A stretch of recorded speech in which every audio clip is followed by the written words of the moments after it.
ஒருத்தரை சோதிக்காமல் நம்பக்கூடாது. நம்பிட்டோமா அதுக்கப்புறம் அவரை சந்தேகப்படக்கூடாது. ஒரு அட்வொகேட்டுன்ற கேஸை கொடுக்கறதுக்கு முன்னாடி தீர விசாரித்து அவர்கிட்ட நம்ம கொடுத்துடணும். அதுக்கப்புறம் அவர் சந்தேகப்படக்கூடாது. அட்வொகேட்டை பற்றி குறை சொல்லக்கூடாது. அந்த நம்பிக்கை ரொம்ப ரொம்ப முக்கியம். அந்த கிளையண்ட்டுக்கும் அட்வொகேட்டுக்கும் இருக்கக்கூடிய நம்பிக்கை, பரஸ்பர நம்பிக்கை ரொம்ப ரொம்ப முக்கியம். இந்த 6 கணக்காக இருந்ததுன்னா கண்டிப்பாக உங்களால் உங்களுடைய உரிமைக்காக போராட முடியும்.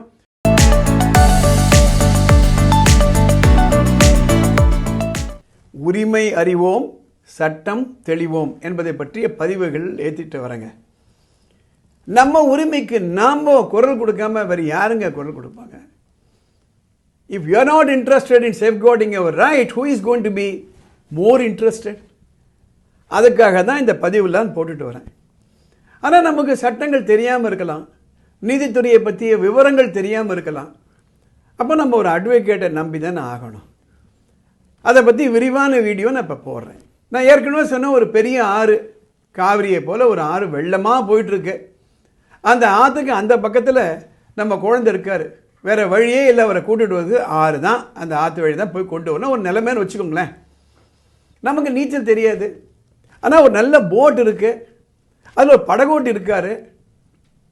அவர் மூலமாக தான் ஒவ்வொரு முறையும் அந்த குழந்தைய நம்ம கூட்டிகிட்டு வரோம். இந்த நிலையில் தான் நம்ம கேஸுங்க. அந்த வெள்ளம் நிறைந்த ஆறு தான் நீதித்துறை. எவ்வளவோ சட்டங்கள், எவ்வளவோ நீதிமன்றங்கள், ஜுடிஷியல் நான் ஜுடிஷியல் ஃபோரம்ஸு. ஒரு கலெக்டர்னு கூட நம்ம சில நேரங்களில் உரிமையை கேட்டு போராட வேண்டியிருக்கு. ஒரு தாசில்தார்கிட்ட போய் போக வேண்டியிருக்கு. ஒரு டிஆர்ஓ, ஆர்டிஓ, இதெல்லாம் கூட ஒரு குவாசி ஜுடிஷியல் அத்தாரிட்டிஸ் தானே.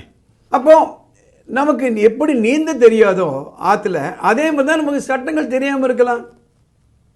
எப்படி அந்த படகோட்டியை நம்ம நம்பணுமோ அப்படி தான் அந்த அட்வொகேட்டை நம்ம நம்பணும். அந்த ஆறு தான் நீதித்துறை, அந்த படகு தான் நம்ம கேஸு. எப்படி நம்மளால் நீந்த முடியாதோ, படகை ஓட்ட முடியாதோ, நமக்கு நம்ம கேஸை நடத்த முடியாத ஒரு நிலை இருக்கலாம். எப்படி அந்த படகோட்டியை முழுமையாக நம்ம நம்பணுமோ அதே போல் நம்ம அட்வொகேட்டை நம்ம நம்பணும். இந்த சூழ்நிலையில் 6 விஷயங்களை நோட் பண்ணிக்கோங்க. என்ன இருக்கணும் உங்களுக்கு? பாயிண்ட் நம்பர் 1, அந்த படகோட்டிக்கு எப்படி எந்த வெள்ளத்துலேயும் படகை ஓட்டக்கூடிய அந்த நாலேஜ் இருக்கணுமோ அதே போல் நம்ம அட்வொகேட்டுக்கு எல்லா சட்ட நுணுக்கங்களும் தெரிஞ்சிருக்கணும். எல்லா கேஸ்லாம் தெரிஞ்சிருக்கணும். தரோவாக அப்டுடேட்டாக இருக்கணும் அவர். அது ரொம்ப முக்கியங்க.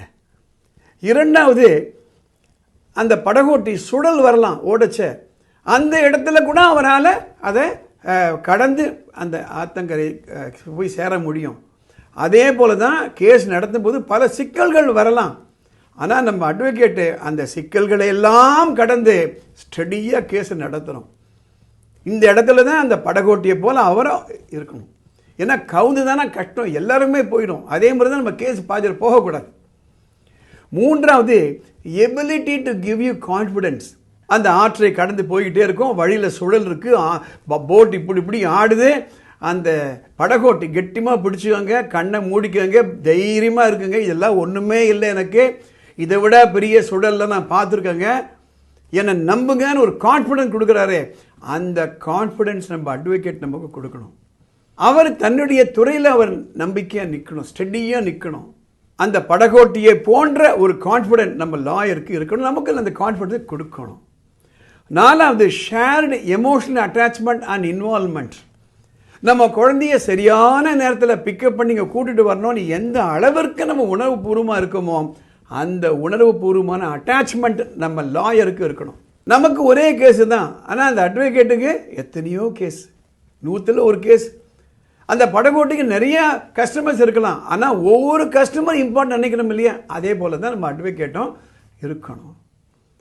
5வது, டைம் ஸ்மார்ட்னு சொல்லுவாங்க. அந்த குறிப்பிட்ட நேரத்துக்குள்ளே போயிட்டு வரலன்னா வெள்ளம் அதிகமாக போய்டும் ஆறில், அந்த படகோட்டிக்கு தெரிஞ்சிருக்கணும். அதே போல் தான் அந்த சூட்டு போட்டு அதை ஜெயித்து அது எக்ஸிக்யூஷன் வரையில் நம்ம lawyer should be very very smart. Follow பண்ணணும், ஒவ்வொன்றும் ஃபாலோ பண்ணணும். எவ்வளோ சீக்கிரமோ கேஸை நடத்தி கொடுக்க முடியுமோ அவ்வளோ சீக்கிரம் நடத்தி கொடுக்கணும். Time smart. 6வது, ட்ரஸ்ட்டுங்க, நம்பிக்கை. நம்ம அந்த போட்டில் ஏறிட்டு படகோட்டி நம்பலைன்னா, திருக்குறள் ஒன்று உண்டு, தேரான் தெளிவும் தெளிந்தான் கண் ஐயரலும் தீரா இடும்பை தரும். ஒருத்தரை சோதிக்காமல் நம்பக்கூடாது. நம்பிட்டோமா அதுக்கப்புறம் அவரை சந்தேகப்படக்கூடாது. ஒரு அட்வொகேட்டுன்ற கேஸை கொடுக்கறதுக்கு முன்னாடி தீர விசாரித்து அவர்கிட்ட நம்ம கொடுத்துடணும். அதுக்கப்புறம் அவர் சந்தேகப்படக்கூடாது. அட்வொகேட்டை பற்றி குறை சொல்லக்கூடாது. அந்த நம்பிக்கை ரொம்ப ரொம்ப முக்கியம். அந்த கிளையண்ட்டுக்கும் அட்வொகேட்டுக்கும் இருக்கக்கூடிய நம்பிக்கை, பரஸ்பர நம்பிக்கை ரொம்ப ரொம்ப முக்கியம். இந்த 6 கணக்காக இருந்ததுன்னா கண்டிப்பாக உங்களால் உங்களுடைய உரிமைக்காக போராட முடியும். உரிமை அறிவோம், சட்டம் தெளிவோம் என்ற இந்த பதிவுகள் ஒரு சாதாரண மக்களுக்காக வானமே இல்லை அறக்கட்டளை மூலமாக நான் நடத்திட்டு வரேன். இது சாதாரண மக்களுக்கு போய் சேரணுவதற்காக இந்த தகவல் உங்கள் மற்ற நண்பர்களுக்கு பயனுள்ளதாக இருக்கும். என்னென்னா இதை மற்றவங்களுக்கு ஷேர் பண்ணுங்கள்.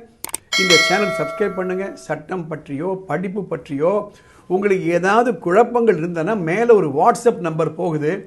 அந்த நம்பருக்கு ஒரு மெசேஜ் பண்ணுங்கள். அதை படிச்சுட்டு அடுத்த எபிசோடில் அதை கவர் பண்ணுறேன். அடுத்த எபிசோடில் பார்க்கலாம்.